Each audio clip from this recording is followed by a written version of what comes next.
All right, Liz. Have you danced recently? There's a question for you to maybe talk a little bit about JoCo. You have like a good story from JoCo Cruise? Oh, JoCo Cruise. Not just about What did you think? JoCo. Oh. Is there a human named JoCo? There is. His name is Jonathan Colton, and his nickname is JoCo. That's fine. Let's see. Oh, so for those of you who don't know, one of the many things I've done when I was I had my own company and doing some freelance work was I was the first producer / stage manager for the JoCo Cruise. So for the first 2 years. And for people that don't know what it is, what is the JoCo Cruise? JoCo is short for Jonathan Colton. A musical nerd entertainer starting on the internet is a good way to describe it. So he and some of his talented nerdy friends got together and started a themed cruise. And the first one had about 300 people on a boat that could hold 1,500. Then the second year was about 600, and at this point, where we year 6 or 7, they take over an entire ship on their own, and it is kind of amazing to see. So, it's like a floating convention, and you get on the ship. There's you have shows in the morning and in the evening, and then you get to whatever location it is, an island or some sort of tropical paradise. Get off, have party times, go swimming. Or like many people while they were ported at a tropical paradise, be in the game room with no windows and play board games all day.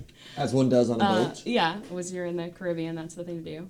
I'm trying to think of stories. I had some amazing ones that I have already forgotten. One of the things that happened often on those years of learning how to do cruises was just not having the expectation that like when you do a convention, you can just text each other.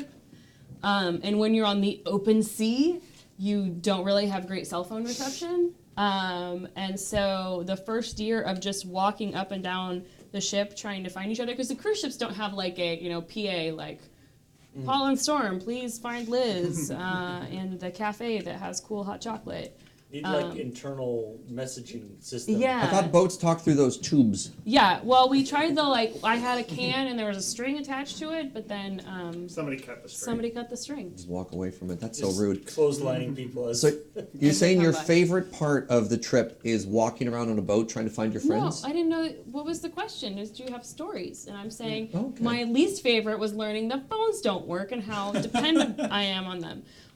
So, of course, the first cruise, nobody could really text each other. So then by year 2, the nerds who attended, they internally built an internal communication system that was then installed into the ship's Wi-Fi system, because you could pay for Wi-Fi. It was ridiculously expensive. So they basically created forgive me because I'm not super techie in that way, but like an internal communication network that was basically you could /Twitter /message internally on the boat. And when we had that installed, because the way that ships work is the day a ship is coming in on Saturday, they're offloading 2,000 people at the same time, the same day they're onboarding, the next cruise of 2,000 people. So your turnover time for everything, food, laundry, people, supplies, Coors Light, all of that stuff, you have this small window with which to do it, because you can't just pull up to a Costco and be like, oh, we're out of Coors Light, oh no,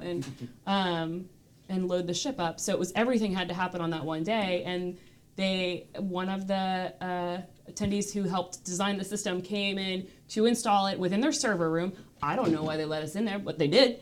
And they, in Holland America, we were leaving from Fort Lauderdale, I believe, and Holland America, based in Seattle, flew their head tech guy out to see what we were doing, because they thought it was so cool and they had no idea, and they wanted to they probably how do we monetize this? And we were like, fine, please do, but we just want to be able to talk to each other because we have to, and we don't understand not having communication. And that was kind of amazing. We had we had a lot of Coors Light and Bud Light those first years because that's what they thought they would sell.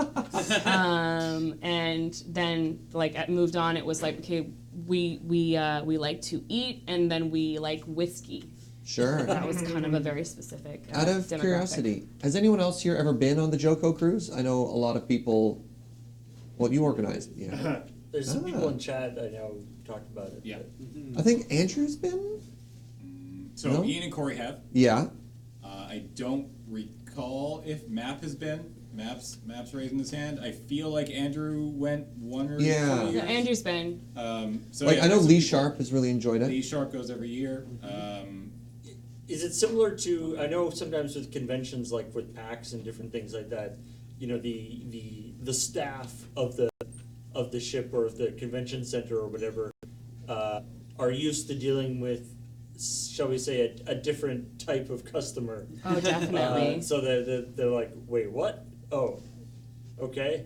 There's going to be like a lot of people going around in like costume or you know, or, I don't know what costume. Is there in this case, but cruise cosplay? Oh yeah. Do people dress Definitely. up as boats?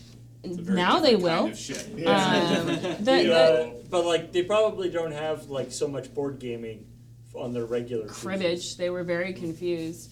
The first couple of years were amazing because it was before the entire ship was taken over. So it was like, especially with Holland America, it was like nerd convention and their usual demographic, which is like retired conservative old people.